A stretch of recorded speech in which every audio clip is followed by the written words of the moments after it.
Hello Zomboids, today I want to tell you about the gun run, or in other words, the fastest way to acquire a shit ton of shotgun ammo in the first couple of days. Disclaimer, if you've played this game for more than like 200 hours, you probably already know everything I'm gonna say. In that case, you can click off or keep watching, I don't care. In my opinion, the gun run is essential to any character looking to use firearms, and it'll net you enough ammo to start clearing pretty much any area you want to set up in. The gun run is a term me and my friend Matt came up with to describe the strategy that we follow almost every time that we make new characters, and I want to put this on the internet to show newish players how they can go from having a rolling pin to like 400 shells in 1 or 2 days.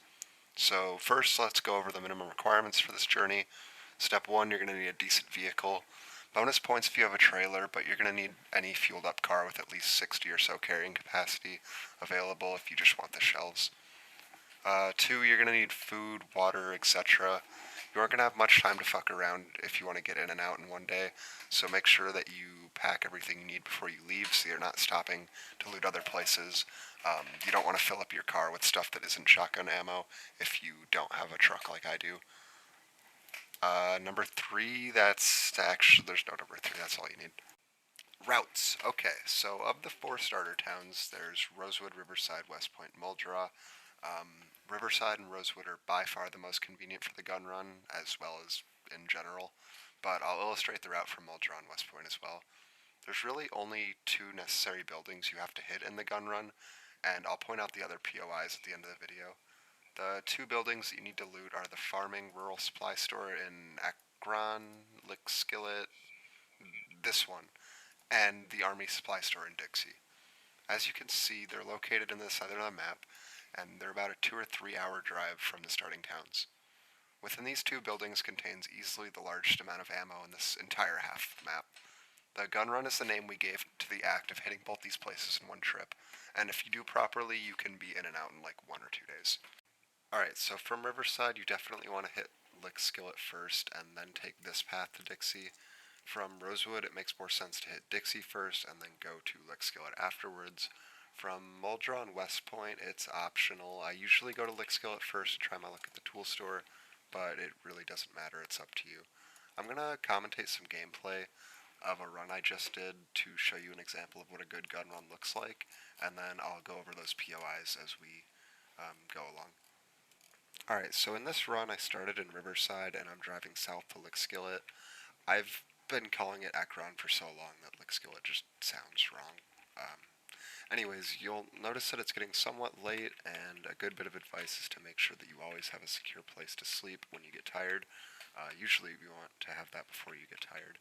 Leaving any later than 18 is probably too late unless you have a ton of vitamins.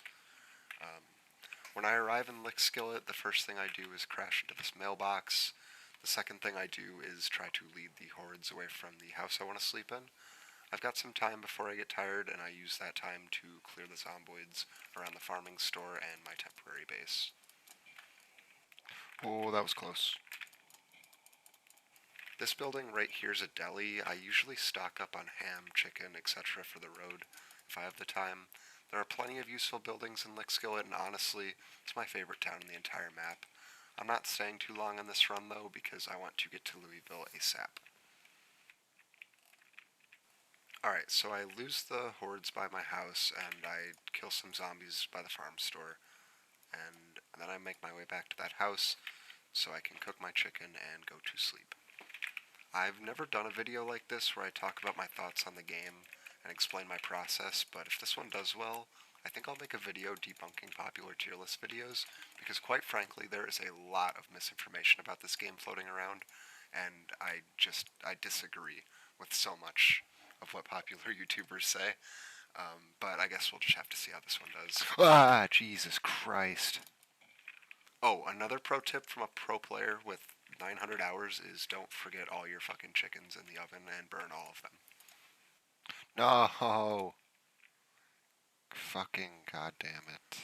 Okay, so I go to sleep, park my truck behind the farm store in the morning, and another thing I should mention is that the ammo in both buildings are behind locked doors, so if you don't have a sledgehammer, you have to kill zomboids inside the houses to get the keys for the doors.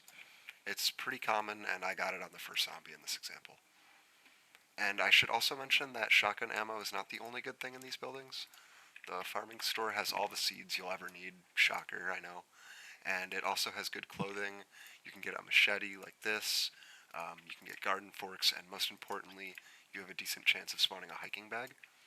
You'll find far less ammo in Skillet than in Dixie, but since they're so close together and because of all the other good shit you get here, there's no reason not to go.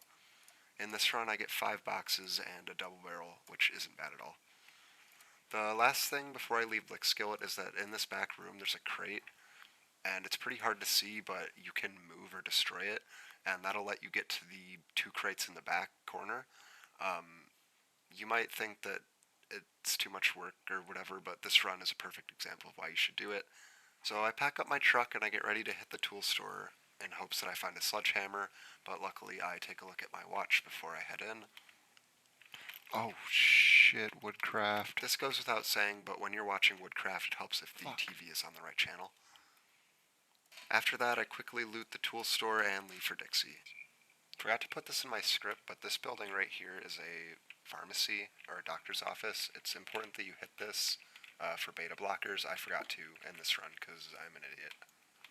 For such a small town, the roads to and inside of Dixie suck ass. Just pay attention to where you're driving and you'll be fine. Oh, and this building is another doctor's office where you can stock up on those ever so important beta blockers. I recommend parking behind the army supply store to stay out of sight from the zombies. This building, the army surplus store, is the big money. This building is the best building on the eastern half of the map easily. Here you can find hunting knives, tents, military clothes, shotgun ammo, good backpacks, winter clothes. Did I mention shotgun ammo? You just find everything here. It's honestly the best building in the game, probably.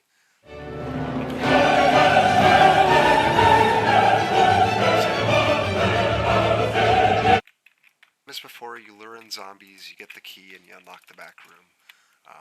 I don't really ever bother with the other ammo types right away, just because you can't even use pistols until aiming level like 6. So, unless you have a trailer, I say just get all the shotgun ammo and get out. In this run, I pulled out, in total, about 500 shells, which is more than enough to clear anywhere that I want that isn't Louisville or the mall. That's really all I have to say about the gun run. I hope this guide was helpful or entertaining or something. If it does well, I'll make more, but I'm not used to recording my voice in videos, so yeah, I guess we'll just have to see how this one does. Thanks for watching, and good luck. Adios. Editor's note, I need to get a new fucking chair. If I fucking so much as turn in this thing, it sounds like a fucking elephant. It's louder than my voice.